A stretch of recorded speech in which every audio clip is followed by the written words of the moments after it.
Hello everybody, my name is Allison and I'm a YA fantasy writer here on AuthorTube, and today I'm going to be reading my very first draft of Dark Radiance.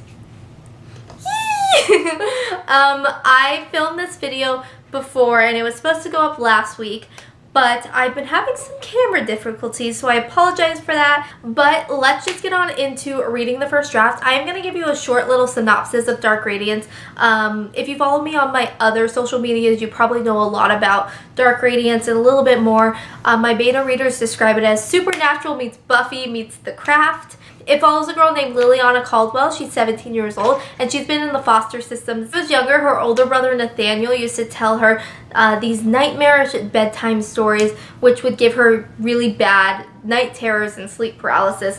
But she always really loved them because it was the only attachment she had to her parents. One night, Nate just ups and disappears and never comes back. Years later, Liliana she's being transferred to a new foster home in Idlewood, Colorado. Idlewood is famous for the pastor's daughter's death, where she sacrificed herself in the middle of the church.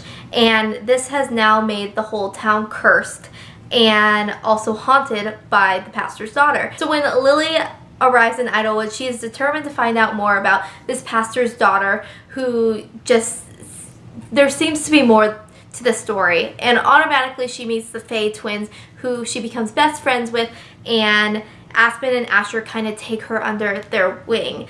But she soon learns that everyone in this town knows more about her than she does about herself, and Lily wants to know why that is.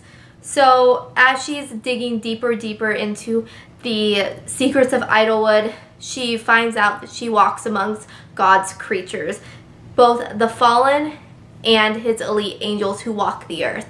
And their main concern is her existence, because she's the only one of both sides.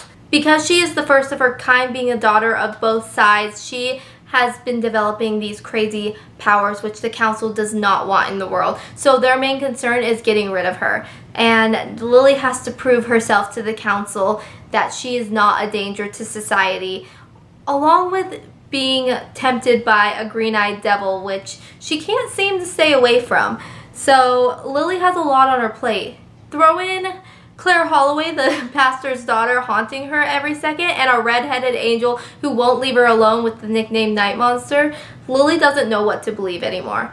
But she does know one thing. She should have never trusted a bedtime story. So that is the, really easy synopsis of Dark Radiance. Of course, it's not the final one, but I just kind of threw those together into one little thing so you knew more about it. Pretty much, it's a fallen angel book with some ghosts and a really creepy town in Colorado. So I hope you enjoy me reading the first draft of Dark Radiance, because let me tell you, that thing is comical.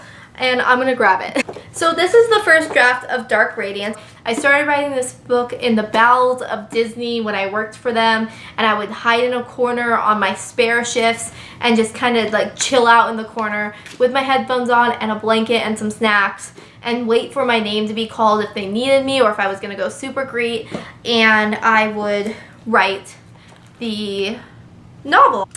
The prologue of Dark Radiance. My older brother used to scare me late at night with stories about demons, angels, and things that go bump in the dark.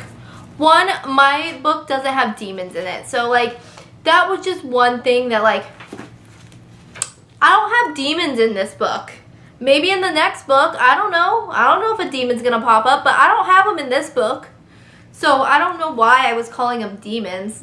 It was just silly stories that children told to scare one another. I had nightmares of the horrible creatures that he depicted in his stories, but I never stopped listening to them due to the fact that I loved the way he described the angels. They would always sound like such beautiful, elegant creatures, and also tough as nails.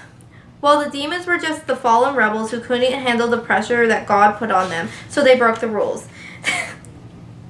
They didn't look any different from the angels, unless you count not having wings different. Oh, and there's the thing with the eyes. Don't forget about the eyes. Oh my gosh, I'm cringing inwardly about this. Why am I sharing this with the internet? Because you know what? I want to tell everyone that it's okay if your first draft just sucks. Because honestly, I don't think anyone's first draft is like magical and beautiful. Like, it's a hot mess. And that's what this is. But the story slowly stopped coming once I turned 8.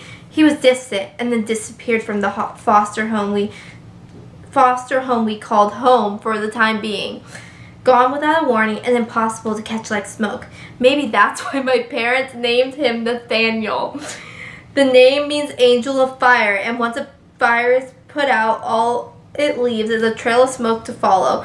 But before you can wrap your hands around the smoke, it's gone without a trace. Just like he was.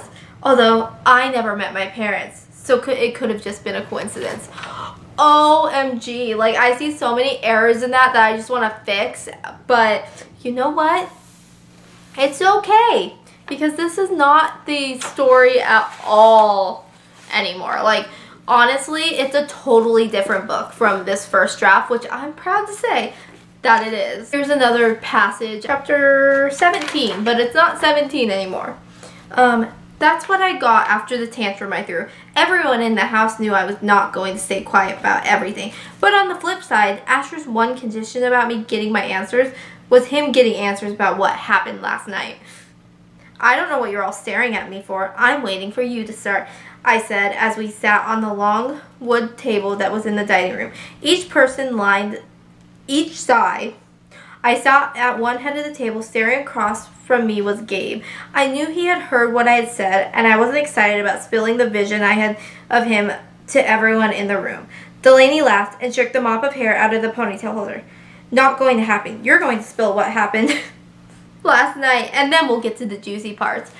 Oh my gosh, I'm so repetitive with words. So this is the first chapter, and this is the whole first chapter. Like, the whole, I keep saying this, but the whole book has changed, so this isn't anything that's in the book anymore. But I just thought it was funny because, like, I think I was trying to be, like, quirky and funny, like, PC and Kirsten Cass's House and Night novels, and, like, honestly, I just don't come across that way. It just sounds stupid in my opinion when I read this. So this is chapter 1, the first, like, thing that's gonna, like, hook you after the prologue, which I would throw this book out the window if I were myself. But it says, most people believe in moving from place to place all your life would be like in the movies. New girl shows up in town, she captures all the boys' attention, but only wants that one boy with the blue eyes who sits next to her in science class.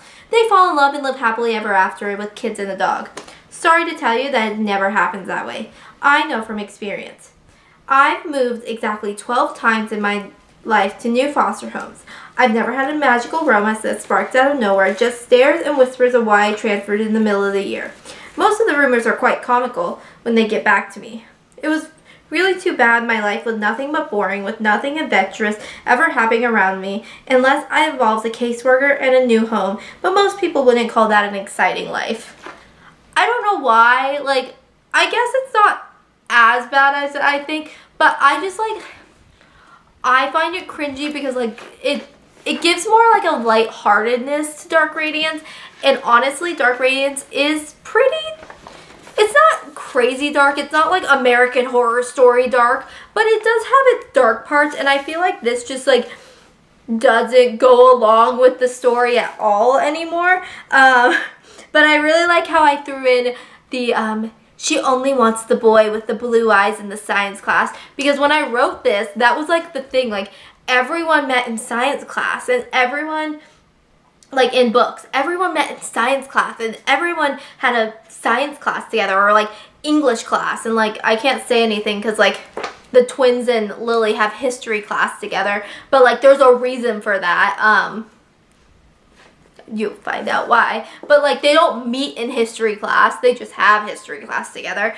and I just thought that was funny, because, like, in Twilight, they meet in history class, or in science class, and she's so intrigued with Edward after lunch, and she's his lab partner. I was trying to pay homage to it, and you know what, it didn't work. I ended up paying homage to Twilight later on in the book, and if you could ever find that in the book, like, if you find the line that pays homage to Twilight, because it's not, like, obvious,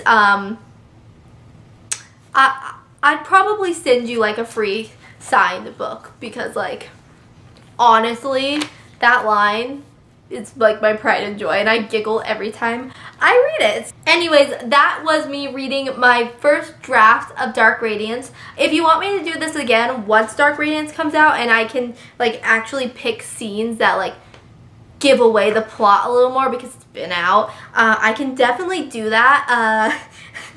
I just don't want to give away too much because it's still a couple months until January. It's not that many months, but it's still a couple months till January before Dark Radiance comes out, and I'm so excited for that. It's gonna be surreal that I'm gonna be a published author, and I'm incredibly grateful and excited that that is coming up. But if you have any other suggestions for my AuthorTube channel, let me know down below. I will be doing a bookshelf tour and a desk tour like combined together, or maybe like a part 1 and part 2, depending how long the books or the bookshelf tour takes. That was really hard to say. Brain can't function. So I will be doing that coming up. I'm going to be filming my day in the life as a writer tag really soon as well, because no one's going to be home with me that day, and they're all going to be out doing their own activities, and I'm going to have all the time to film and not be interrupted. I hope you enjoyed this video. Leave down below what your favorite funny line from your first draft is, and I will see you next time in Wonderland, loves. Bye!